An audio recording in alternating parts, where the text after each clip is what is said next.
पंजाब के राजपाल और चंडीगढ़ के प्रशासक ने नगर निगम वालों अपने कर्मचारियों लिए बीमा कवर की योजना की कीती शलाघा।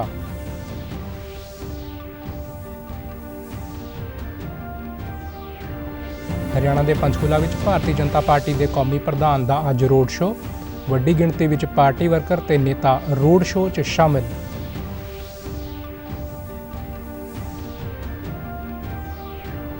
पंजाब के मुख मंत्री ने फार्मास्यूटिकल कंपनियों को सूबे में निवेश करने का दिता सद्दा।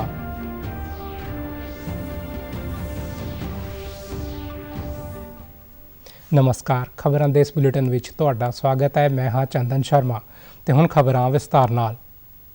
पंजाब के राजपाल और चंडीगढ़ के प्रशासक बनवारी लाल पुरोहित ने नगर निगम वालों अपने कर्मचारियों लिए बीमा कवर की योजना की शलाघा की है।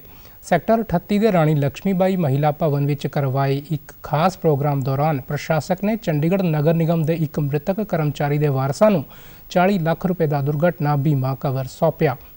इस मौके मेयर अनूप गुप्ता, नगर निगम की कमिश्नर आनंदिता मित्रा और पंजाब एंड सिंध बैंक चंडीगढ़ खेतर के फील्ड जनरल मैनेजर भी हाजिर रहे।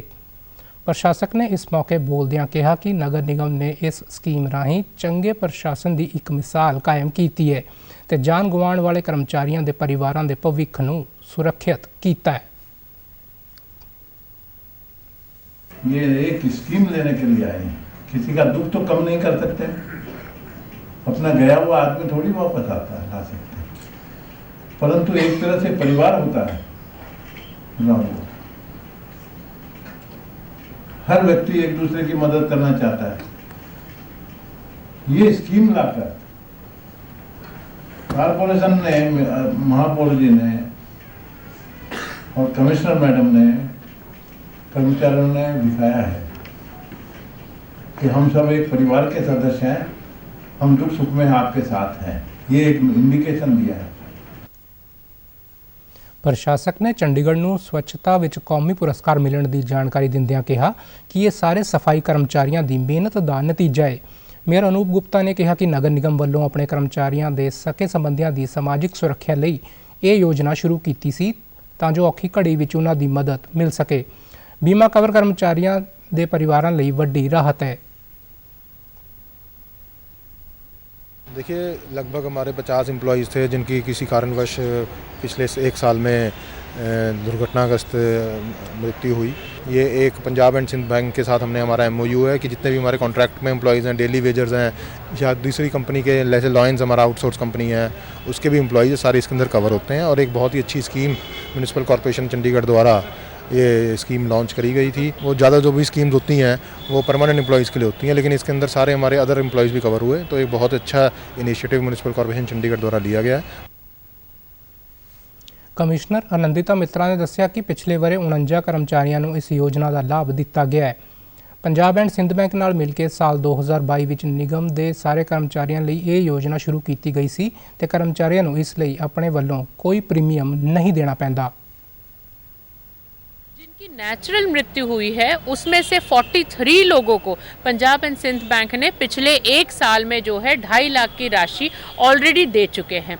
एक्सीडेंटल डेथ हमारे 2 हुए हैं, जिसमें से आज पहला एक्सीडेंटल डेथ का 40 लाख का चेक हमारे राम बली जी थे, माली थे आउटसोर्सिंग पे, उनकी विधवा को दिया गया है। कमिश्नर ने इस स्कीम तहत मृतकों के परिवारों को दिते गए लाभ संबंधी विस्तार जानकारी दी और कहा कि पंजाब एंड सिंध बैंक विच सारे वर्गों के कर्मचारियों के 0 बैलेंस तनख्वाह खाते खोले गए हैं जो बीमा योजना की पेशकश करते हैं। भारतीय जनता पार्टी के कौमी प्रधान अज हरियाणा के पंचकूला के दौरे ते ने। JP नड्डा वालों पंचकूला में रोड शो किया जा रहा है। मुख मंत्री मनोहर लाल, भाजपा प्रदेश प्रधान नायब सिंह सैनी, हरियाणा विधान सभा के स्पीकर ज्ञान चंद गुप्ता समेत होर भी इस रोड शो में हिस्सा लै रहे हैं। JP नड्डा के रोड शो मौके वड्डी गिणती में लोग हाजिर ने। यह रोड शो कई सैक्टरों तो हुंदा होया अगे वध रहा है और वड्डी गिणती में लोग रोड शो नाल जुड़ रहे हैं। पार्टी वर्करां विच भी उत्साह देखने को मिल रहा है। रोड शो में शामिल लोगों ते कौमी प्रधान वालों फुल्लां दी वर्खा की जा रही है। JP नड्डा लोक सभा चोणां दीआं तैयारियां अते रणनीति के मद्देनज़र मीटिंग भी करनगे। हरियाणा भाजपा प्रधान नायब सिंह सैनी ने पंचकूला में नवे नियुक्त किए जिला प्रधानों के नाल कल मीटिंग की। ਇਸ ਦੌਰਾਨ ਪਾਰਟੀ ਦੇ ਅਗਲੇ ਪ੍ਰੋਗਰਾਮਾਂ ਦੀ ਰੂਪਰੇਖਾ ਬਾਰੇ ਵਿਸਥਾਰ ਚਰਚਾ ਕੀਤੀ ਗਈ। ਮੀਟਿੰਗ ਤੋਂ ਬਾਅਦ ਪੱਤਰਕਾਰਾਂ ਨੂੰ ਜਾਣਕਾਰੀ ਦਿੰਦਿਆਂ ਨਾਇਬ ਸਿੰਘ ਸੈਣੀ ਨੇ ਦੱਸਿਆ ਕਿ ਮੀਟਿੰਗ ਵਿੱਚ ਆਗਾਮੀ ਲੋਕ ਸਭਾ ਅਤੇ ਵਿਧਾਨ ਸਭਾ ਚੋਣਾਂ ਦੀਆਂ ਤਿਆਰੀਆਂ ਸਮੇਤ ਹੋਰ ਪ੍ਰੋਗਰਾਮਾਂ ਤੇ ਚਰਚਾ ਕੀਤੀ ਗਈ ਹੈ। ਪਾਰਟੀ ਦੇ ਵਰਕਰਾਂ ਚੋਣਾਂ ਲਈ ਪੂਰੀ ਤਰ੍ਹਾਂ ਤਿਆਰ ਨੇ। ਉਨ੍ਹਾਂ ਕਿਹਾ ਕਿ ਦੇਸ਼ ਪ੍ਰਧਾਨ ਮੰਤਰੀ ਨਰਿੰਦਰ ਮੋਦੀ ਅਤੇ ਸੂਬਾ ਮੁੱਖ ਮੰਤਰੀ ਮਨੋਹਰ ਲਾਲ ਦੀ ਅਗਵਾਈ ਵਿੱਚ ਲਗਾਤਾਰ ਅੱਗੇ ਵਧ ਰਿਹਾ ਹੈ। ਵਿਕਸਿਤ ਭਾਰਤ ਸੰਕਲਪ ਯਾਤਰਾ ਨਾਲ ਲੋਕਾਂ ਨੂੰ ਉਨ੍ਹਾਂ ਦੇ ਘਰ ਦੇ ਨੇੜੇ ਸਰਕਾਰੀ ਯੋਜਨਾਵਾਂ ਦਾ ਲਾਭ ਦਿੱਤਾ ਜਾ ਰਿਹਾ ਹੈ। ਨਾਇਬ ਸਿੰਘ ਸੈਣੀ ਨੇ ਕਿਹਾ ਕਿ ਵਿਰੋਧੀ ਪਾਰਟੀਆਂ ਲੋਕਾਂ ਦਾ ਅਸਲ ਮੁੱਦਿਆਂ ਤੋਂ ਧਿਆਨ ਭਟਕਾਉਣ ਦਾ ਕੰਮ ਕਰ ਰਹੀਆਂ ਨੇ।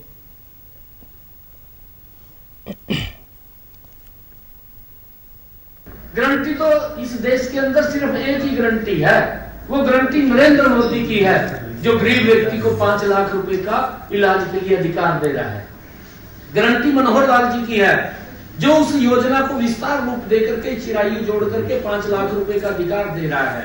परंतु नरेंद्र मोदी की गारंटी है कि उस माता बहन के घर के अंदर जिसके घर में आज तक गैस का कनेक्शन सिलेंडर नहीं था, उसके घर के अंदर गैस का सिलेंडर और कनेक्शन पहुंचाना, ये गारंटी नरेंद्र मोदी की है। ਕੇਂਦਰੀ ਮੰਤਰੀ ਮੰਡਲ ਨੇ 4797 ਕਰੋੜ ਰੁਪਏ ਦੀ ਲਾਗਤ ਨਾਲ ਪ੍ਰਿਥਵੀ ਵਿਗਿਆਨ ਯੋਜਨਾ ਲਾਗੂ ਕਰਨ ਦਾ ਫੈਸਲਾ ਕੀਤਾ ਹੈ। ਇਸ ਵਿੱਚ ਫਿਲਹਾਲ ਜਾਰੀ 5 ਹੋਰ ਯੋਜਨਾਵਾਂ ਨੂੰ ਵੀ ਸ਼ਾਮਲ ਕੀਤਾ ਜਾਵੇਗਾ। ਪ੍ਰਿਥਵੀ ਵਿਗਿਆਨ ਯੋਜਨਾ ਦਾ ਮੰਤਵ ਭੂ ਪ੍ਰਣਾਲੀ ਤੇ ਪਰਿਵਰਤਨ ਦੇ ਮਹੱਤਵਪੂਰਨ ਸੰਕੇਤ ਰਿਕਾਰਡ ਕਰਨ ਲਈ ਹਿਮ ਮੰਡਲ, ਸਮੁੰਦਰ, ਭੂ ਮੰਡਲ ਅਤੇ ਪ੍ਰਿਥਵੀ ਦੇ ਠੋਸ ਹਿੱਸੇ ਦਾ ਨਿਰੀਖਣ ਕਰਨਾ ਹੈ। ਮੰਤਰੀ ਮੰਡਲ ਨੇ ਪੈਟਰੋਲ ਅਤੇ ਕੁਦਰਤੀ ਗੈਸ ਮੰਤਰਾਲੇ ਤੇ ਗਿਆਨਾ ਦੇ ਕੁਦਰਤੀ ਵਸੀਲਿਆਂ ਮੰਤਰਾਲੇ ਦੇ ਵਿੱਚ ਸਮਝੌਤੇ ਨੂੰ ਮਨਜ਼ੂਰੀ ਦੇ ਦਿੱਤੀ ਹੈ। ਇਸ ਤੋਂ ਇਲਾਵਾ ਕੇਂਦਰੀ ਮੰਤਰੀ ਮੰਡਲ ਵੱਲੋਂ ਅਯੋਧਿਆ ਹਵਾਈ ਅੱਡੇ ਦਾ ਨਾਂ ਮਹਰਸ਼ੀ ਵਾਲਮੀਕ ਕੌਮਾਂਤਰੀ ਹਵਾਈ ਅੱਡਾ ਅਯੋਧਿਆ ਧਾਮ ਰੱਖਣ ਦੀ ਤਜਵੀਜ਼ ਨੂੰ ਵੀ ਪ੍ਰਵਾਨਗੀ ਦਿੱਤੀ ਗਈ। ਪੰਜਾਬ ਦੇ ਮੁੱਖ ਮੰਤਰੀ ਭਗਵੰਤ ਮਾਨ ਨੇ ਫਾਰਮਾਸਿਊਟੀਕਲ ਕੰਪਨੀਆਂ ਨੂੰ ਸੂਬੇ ਵਿੱਚ ਵਿਆਪਕ ਪੱਧਰ ਉੱਤੇ ਨਿਵੇਸ਼ ਕਰਨ ਲਈ ਅੱਗੇ ਆਉਣ ਦਾ ਸੱਦਾ ਦਿੱਤਾ ਹੈ। ਵਿਸ਼ਾਖਾਪਟਨਮ ਵਿੱਚ ਜਵਾਹਰ ਲਾਲ ਨਹਿਰੂ ਫਾਰਮਾਸਿਟੀ ਦਾ ਦੌਰਾ ਕਰਨ ਆਏ ਮੁੱਖ ਮੰਤਰੀ ਨੇ ਕਿਹਾ ਕਿ ਸੂਬੇ ਵਿੱਚ ਫਾਰਮਾਸਿਊਟੀਕਲ ਸੈਕਟਰ ਦੀ ਵੱਡੀ ਸੰਭਾਵਨਾ ਹੈ। ਉਨ੍ਹਾਂ ਕਿਹਾ ਕਿ ਕੰਪਨੀਆਂ ਨੂੰ ਪੰਜਾਬ ਦੇ ਆਰਥਿਕ ਵਿਕਾਸ ਨੂੰ ਅੱਗੇ ਵਧਾਉਣ ਅਤੇ ਆਪਣੇ ਕਾਰੋਬਾਰ ਦਾ ਵਿਸਥਾਰ ਕਰਨ ਲਈ ਪੰਜਾਬ ਵਿੱਚ ਵੱਡਾ ਨਿਵੇਸ਼ ਕਰਨ ਵਾਸਤੇ ਅੱਗੇ ਆਉਣਾ ਚਾਹੀਦਾ ਹੈ। ਉਨ੍ਹਾਂ ਕਿਹਾ ਕਿ ਇਸ ਨਾਲ ਸੂਬੇ ਨੂੰ ਫਾਰਮਾਸਿਊਟੀਕਲ ਖੇਤਰ ਵਿੱਚ ਮੋਹਰੀ ਬਣ ਕੇ ਉਭਰਨ ਵਿੱਚ ਮਦਦ ਮਿਲੇਗੀ।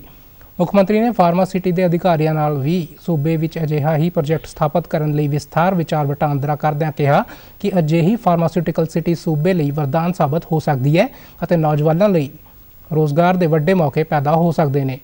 ਭਗਵੰਤ ਮਾਨ ਨੇ ਕਿਹਾ ਕਿ ਪੰਜਾਬ ਸਰਕਾਰ ਸੂਬੇ ਵਿੱਚ ਇਸ ਸ਼ਹਿਰ ਨੂੰ ਸਥਾਪਿਤ ਕਰਨ ਦੀ ਸੰਭਾਵਨਾ ਤਲਾਸ਼ਣ ਲਈ ਕੋਈ ਕਸਰ ਬਾਕੀ ਨਹੀਂ ਛੱਡੇਗੀ। ਮੁੱਖ ਮੰਤਰੀ ਨੇ ਫਾਰਮਾ ਕੰਪਨੀਆਂ ਦੇ ਯੂਨਿਟਾਂ ਵਿੱਚ ਜਾ ਕੇ ਉਹਨਾਂ ਦੇ ਕੰਮਕਾਜ ਦਾ ਨਿਰੀਖਣ ਕੀਤਾ ਅਤੇ ਕਿਹਾ ਕਿ ਰੰਗਲੇ ਪੰਜਾਬ ਦੀ ਸਿਰਜਣਾ ਲਈ ਅਜਿਹੇ ਪ੍ਰੋਜੈਕਟ ਸਮੇਂ ਦੀ ਮੁੱਖ ਲੋੜ ਨੇ। ਪੰਜਾਬ ਦੇ ਸਕੂਲ ਸਿੱਖਿਆ ਮੰਤਰੀ ਹਰਜੋਤ ਸਿੰਘ ਬੈਂਸ ਨੇ ਸਰਕਾਰੀ ਸਕੂਲਾਂ ਦੇ ਅਧਿਆਪਕਾਂ ਨੂੰ ਵਿਦਿਆਰਥੀਆਂ ਦੇ ਸਿੱਖਣ ਪੱਧਰ ਨੂੰ ਹੋਰ ਨਿਖਾਰਨ ਦੀ ਅਪੀਲ ਕੀਤੀ ਹੈ। ਕੈਬਨਿਟ ਮੰਤਰੀ ਨੇ ਸਕੂਲ ਸਿੱਖਿਆ ਵਿਭਾਗ ਵੱਲੋਂ ਸਰਕਾਰੀ ਸਕੂਲਾਂ ਵਿੱਚ ਵਿਦਿਆਰਥੀਆਂ ਦੇ ਸਿੱਖਣ ਪੱਧਰ ਵਿੱਚ ਗੁਣਾਤਮਕ ਸੁਧਾਰ ਲਈ ਚਲਾਏ ਜਾ ਰਹੇ ਮਿਸ਼ਨ ਸਮਰੱਥ ਦੇ ਬੇਸਲਾਈਨ ਟੈਸਟਿੰਗ ਅਤੇ ਮਿਡਲਾਈਨ ਟੈਸਟਿੰਗ ਦੇ ਆંકੜਿਆਂ ਦੇ ਵਿਸ਼ਲੇਸ਼ਣ ਲਈ ਇੱਕ ਵਰਕਸ਼ਾਪ ਦਾ ਕੱਲ੍ਹ ਉਦਘਾਟਨ ਕਰਦਿਆਂ ਇਹ ਗੱਲ ਆਖੀ। ਉਨ੍ਹਾਂ ਕਿਹਾ ਕਿ ਸੂਬਾ ਸਰਕਾਰ ਸਿੱਖਿਆ ਪ੍ਰਬੰਧਾਂ ਨੂੰ ਬਿਹਤਰ ਬਣਾਉਣ ਅਤੇ ਸਿੱਖਿਆ ਖੇਤਰ 'ਚ ਗੁਣਾਤਮਕ ਸੁਧਾਰ ਲਈ ਵਚਨਬੱਧ ਹੈ।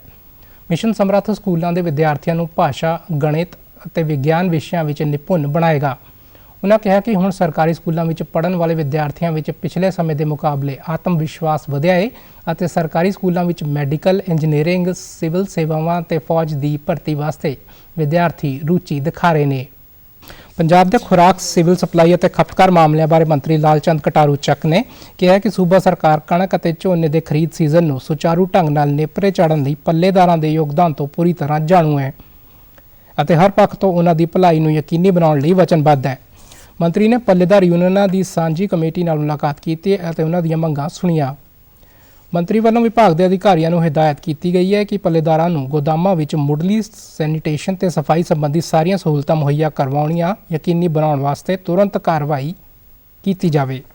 ਪੰਜਾਬ ਸਰਕਾਰ ਨੇ ਸੂਬੇ ਦੇ ਆਂਗਨਵਾੜੀ ਸੈਂਟਰਾਂ ਵਿੱਚ ਸਰਦੀਆਂ ਦੇ ਮੌਸਮ ਦੇ ਮੱਦੇਨਜ਼ਰ 3 ਤੋਂ 6 ਸਾਲ ਦੇ ਬੱਚਿਆਂ ਨੂੰ ਇਸ ਮਹੀਨੇ 14 ਜਨਵਰੀ ਤੱਕ ਛੁੱਟੀਆਂ ਕਰਨ ਦਾ ਫੈਸਲਾ ਕੀਤਾ ਹੈ। ਸੂਬੇ ਦੇ ਸਮਾਜਿਕ ਸੁਰੱਖਿਆ, ਇਸਤਰੀ ਤੇ ਬਾਲ ਵਿਕਾਸ ਮੰਤਰੀ ਡਾਕਟਰ ਬਲਜੀਤ ਕੌਰ ਨੇ ਇਹ ਜਾਣਕਾਰੀ ਦਿੰਦਿਆਂ ਦੱਸਿਆ ਹੈ ਕਿ ਠੰਡ ਦੇ ਮੌਸਮ ਕਾਰਨ ਛੋਟੇ ਬੱਚਿਆਂ ਦਾ ਆਂਗਨਵਾੜੀ ਸੈਂਟਰਾਂ ਵਿੱਚ ਆਉਣਾ ਔਖਾ ਹੈ, ਜਿਸ ਨੂੰ ਧਿਆਨ ਵਿੱਚ ਰੱਖਦਿਆਂ ਆਂਗਨਵਾੜੀ ਸੈਂਟਰਾਂ ਵਿੱਚ 3 ਤੋਂ 6 ਸਾਲ ਦੇ ਬੱਚਿਆਂ ਨੂੰ 14 ਜਨਵਰੀ ਤੱਕ ਛੁੱਟੀਆਂ ਕੀਤੀਆਂ ਗਈਆਂ ਨੇ। ਇਸ ਤੋਂ ਇਲਾਵਾ ਆਂਗਨਵਾੜੀ ਵਰਕਰਾਂ ਵੱਲੋਂ 3 ਤੋਂ 6 ਸਾਲ ਦੇ ਬੱਚਿਆਂ ਨੂੰ ਛੁੱਟੀਆਂ ਦੌਰਾਨ ਟੇਕ ਹੋਮ ਰਾਸ਼ਨ ਦਿੱਤਾ ਜਾਵੇਗਾ। ਕੈਬਨਿਟ ਮੰਤਰੀ ਨੇ ਬਾਲ ਵਿਕਾਸ ਪ੍ਰੋਜੈਕਟ ਅਫਸਰਾਂ ਨੂੰ ਆਪਣੇ ਅਧੀਨ ਆਂਗਨਵਾੜੀ ਵਰਕਰਾਂ ਨੂੰ ਪੋਸ਼ਣ ਟਰੈਕਟਰ ਉੱਤੇ ਰੋਜ਼ਾਨਾ ਰਿਪੋਰਟਿੰਗ ਕਰਨ ਅਤੇ ਪ੍ਰੀ ਸਕੂਲ ਸਿੱਖਿਆ ਤੋਂ ਇਲਾਵਾ ਬਾਕੀ ਸਕੀਮਾਂ ਦਾ ਬਣਦਾ ਲਾਭ ਲਾਭਪਾਤਰੀਆਂ ਨੂੰ ਪਹਿਲ ਦੀ ਤਰ੍ਹਾਂ ਦੇਣਾ ਯਕੀਨੀ ਬਣਾਉਣ ਦੀ ਹਿਦਾਇਤ ਵੀ ਕੀਤੀ ਹੈ। ਭਾਰਤੀ ਮਾਣਕ ਬਿਊਰੋ ਵੱਲੋਂ ਅੱਜ ਆਪਣਾ 77ਵਾਂ ਸਥਾਪਨਾ ਦਿਵਸ ਮਨਾਇਆ ਜਾ ਰਿਹਾ ਹੈ। ਭਾਰਤੀ ਮਾਣਕ ਬਿਊਰੋ ਦੇ BIS ਚੰਡੀਗੜ੍ਹ ਵੱਲੋਂ ਬਿਊਰੋ ਦੇ 77ਵੇਂ ਸਥਾਪਨਾ ਦਿਵਸ ਸੰਬੰਧੀ ਕੱਲ੍ਹ ਇੱਕ ਪ੍ਰੈਸ ਕਾਨਫਰੰਸ ਕਰਕੇ ਬਿਊਰੋ ਦੀਆਂ ਪ੍ਰਾਪਤੀਆਂ ਅਤੇ ਭਵਿੱਖ ਵਿੱਚ ਕੀਤੇ ਜਾਣ ਵਾਲੇ ਕੰਮਾਂ ਦੀ ਜਾਣਕਾਰੀ ਸਾਂਝੀ ਕੀਤੀ ਗਈ। ਉੱਤਰੀ ਖੇਤਰ ਦਫ਼ਤਰ ਦੇ ਡਾਇਰੈਕਟਰ ਸੌਰਭ ਤਿਵਾਰੀ, ਦੀਪਕ ਅਗਰਵਾਲ ਅਤੇ ਡਿਪਟੀ ਡਾਇਰੈਕਟਰ ਰਾਜੀਵ P ਨੇ ਪ੍ਰੈਸ ਕਾਨਫਰੰਸ ਦੌਰਾਨ ਦੱਸਿਆ ਕਿ ਮਾਣਕਾਂ ਬਾਰੇ ਲੋਕਾਂ ਨੂੰ ਜਾਗਰੂਕ ਕਰਨ ਲਈ ਅਨੇਕ ਕੰਮ ਕੀਤੇ ਗਏ ਨੇ। ਡਾਇਰੈਕਟਰ ਸੌਰਭ ਤਿਵਾਰੀ ਨੇ ਕਿਹਾ ਕਿ ਹਰਿਆਣਾ ਦੀਆਂ 2700 ਪੰਚਾਇਤਾਂ ਵਿੱਚ ਜਾਗਰੂਕਤਾ ਲਈ ਕੰਮ ਕੀਤਾ ਜਾ ਰਿਹਾ ਹੈ। ਪਿਛਲੇ ਵਰ੍ਹੇ ਵਿੱਚ 200 ਸਟੈਂਡਰਡ ਕਲੱਬ ਬਣਾਏ ਗਏ ਜਿਨ੍ਹਾਂ ਰਾਹੀਂ ਲੋਕਾਂ ਤੱਕ ਪਹੁੰਚ ਵਿੱਚ ਮਦਦ ਮਿਲੀ ਹੈ। ਉਨ੍ਹਾਂ ਕਿਹਾ ਕਿ BIS ਪ੍ਰਮਾਣ ਨਾਲ ਉਤਪਾਦਨ ਦੀ ਗੁਣਵੱਤਾ ਵਧਾਉਣ ਅਤੇ ਸਥਾਨਕ ਬਾਜ਼ਾਰ ਨੂੰ ਉਤਸ਼ਾਹਿਤ ਕਰਨ ਵਿੱਚ ਵੀ ਮਦਦ ਮਿਲਦੀ ਹੈ।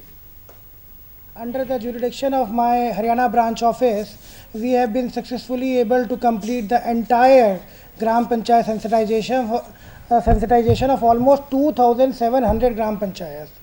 So that's a creditable thing for us, and in fact we also learned so many things from them that they were hardly aware of about the needs of Indian standard in their particular sector. Director Deepak Agarwal ਨੇ ਕਿਹਾ ਕਿ ਸਰਕਾਰ ਦੀ ਜਲ ਜੀਵਨ mission ਅਤੇ ਕੁਸਮ ਯੋਜਨਾਵਾਂ ਦੀ ਸਫਲਤਾ ਵਿੱਚ ਇਸਤੇਮਾਲ ਹੋਣ ਵਾਲੇ ਉਤਪਾਦਾਂ ਦੀ ਪਹਿਚਾਣ ਬਿਊਰੋ ਵੱਲੋਂ ਕੀਤੀ ਗਈ ਹੈ।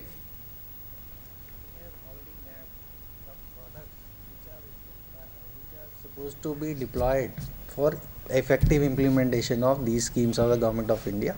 Like for Jal Jeevan Mission, we need pipelines, we need valves, we need taps, we need all kind of setup so that these schemes are implemented effectively. Deputy director Rajiv P ਨੇ ਕਿਹਾ ਕਿ BIS ਦੀ ਸੇਵਾ ਦੇ 77 ਵਰ੍ਹੇ ਪੂਰੇ ਹੋ ਰਹੇ ਨੇ ਅਤੇ ਹਰ ਵਰ੍ਹੇ ਵੱਡੀ ਪੱਧਰ ਤੇ ਉਤਪਾਦਾਂ ਨੂੰ BIS ਮਾਰਕ ਦੇ ਨਾਲ ਜੋੜਿਆ ਜਾ ਰਿਹਾ ਹੈ। ਪੰਜਾਬ ਹਰਿਆਣਾ ਦੇ 4 ਜ਼ਿਲ੍ਹਿਆਂ ਨੂੰ ਛੱਡ ਕੇ ਸਾਰੀਆਂ ਥਾਵਾਂ ਤੇ ਹਾਲਮਾਰਕਿੰਗ ਜ਼ਰੂਰੀ ਹੈ। Whatever BIS publish are called Indian standards, IS, national standards. So that is our main job. Secondly, we also operate various conformity assessment schemes. That means certification schemes. ISA mark, everybody know, that is one of the most popular conformity assessment scheme BIS is operating. Similarly, for electronic products, there is a registration mark, then there is hallmark, and there is management system certification also. ਉਨ੍ਹਾਂ ਦੱਸਿਆ ਕਿ ਦੇਸ਼ ਭਰ ਵਿੱਚ ਸਕੂਲਾਂ ਵਿੱਚ ਜਾ ਕੇ ਬੱਚਿਆਂ ਨੂੰ ਜਾਣਕਾਰੀ ਦਿੱਤੀ ਜਾ ਰਹੀ ਹੈ ਅਤੇ ਮਾਣਕ ਬਾਰੇ ਜਾਣਕਾਰੀ ਲਈ ਸਟੈਂਡਰਡ ਕਲੱਬ ਬਣਾਏ ਗਏ ਨੇ। ਪੰਜਾਬ ਵਿੱਚ 550, ਹਰਿਆਣਾ ਵਿੱਚ 780 ਅਤੇ ਚੰਡੀਗੜ੍ਹ ਵਿੱਚ 21 ਕਲੱਬ ਨੇ। ਚੰਡੀਗੜ੍ਹ ਦੇ ਸਕੂਲਾਂ ਵਿੱਚ ਹੋਰ ਕਲੱਬ ਬਣਾਉਣ ਸੰਬੰਧੀ ਹੁਕਮ ਜਾਰੀ ਕੀਤੇ ਜਾ ਚੁੱਕੇ ਨੇ। ਸਿਖਲਾਈ ਦੇ ਕੇ ਮੈਂਟਰ ਤਿਆਰ ਕਰਨ ਲਈ ਸਾਲ ਵਿੱਚ 4 ਪ੍ਰੋਗਰਾਮ ਵੀ ਕਰਵਾਏ ਜਾਂਦੇ ਨੇ। ਉਨ੍ਹਾਂ ਦੱਸਿਆ ਕਿ ਪੰਚਾਇਤਾਂ ਵਿੱਚ ਜਾਗਰੂਕਤਾ ਪ੍ਰੋਗਰਾਮ ਤਹਿਤ 22,000 ਪੰਚਾਇਤਾਂ ਨੂੰ ਕਵਰ ਕੀਤਾ ਗਿਆ। ਦੇਸ਼ ਦੀਆਂ 88 ਸੰਸਥਾਵਾਂ ਨਾਲ ਸਟੈਂਡਰਡ ਫਾਰਮੂਲੇਸ਼ਨ ਲਈ ਸਮਝੌਤੇ ਕੀਤੇ ਗਏ ਨੇ ਜਿਨ੍ਹਾਂ ਵਿੱਚ JNDU, NIT ਜਲੰਧਰ ਅਤੇ PEC ਆਦਿ ਸ਼ਾਮਲ ਨੇ। ਕੇਂਦਰ ਸ਼ਾਸਿਤ ਪ੍ਰਦੇਸ਼ ਚੰਡੀਗੜ੍ਹ ਦੇ ਮੁੱਖ ਚੋਣ ਅਧਿਕਾਰੀ ਵਿਜੇ N ਜੈਦ ਨੇ 1 ਜਨਵਰੀ ਤੋਂ ਪ੍ਰਭਾਵੀ ਵੋਟਰ ਸੂਚੀ ਦੀ ਅੰਤਿਮ ਪ੍ਰਕਾਸ਼ਨਾ ਸੰਬੰਧੀ ਸਿਆਸੀ ਪਾਰਟੀਆਂ ਦੇ ਨੁਮਾਇੰਦਿਆਂ ਨਾਲ ਕੱਲ੍ਹ ਮੀਟਿੰਗ ਕੀਤੀ। ਉਨ੍ਹਾਂ ਨੇ ਵੋਟਰ ਸੂਚੀ ਦੀ ਇੱਕ ਕਾਪੀ ਦਿੰਦਿਆਂ ਪਾਰਟੀਆਂ ਦੇ ਨੁਮਾਇੰਦਿਆਂ ਨੂੰ ਸਾਰੇ ਵੋਟਰਾਂ ਦੇ ਨਾਵਾਂ ਦੀ ਤਸਦੀਕ ਕਰਨ ਲਈ ਵੀ ਆਖਿਆ ਅਤੇ ਕਿਹਾ ਕਿ ਕਿਸੇ ਵੋਟਰ ਦਾ ਨਾਂ ਸੂਚੀ ਵਿੱਚ ਗਾਇਬ ਹੋਣ ਤੇ ਉਹ ਵੋਟਰ ਸੂਚੀ ਵਿੱਚ ਨਾਂ ਜੋੜਨ ਲਈ ਫਾਰਮ 6 ਭਰ ਸਕਦਾ ਹੈ।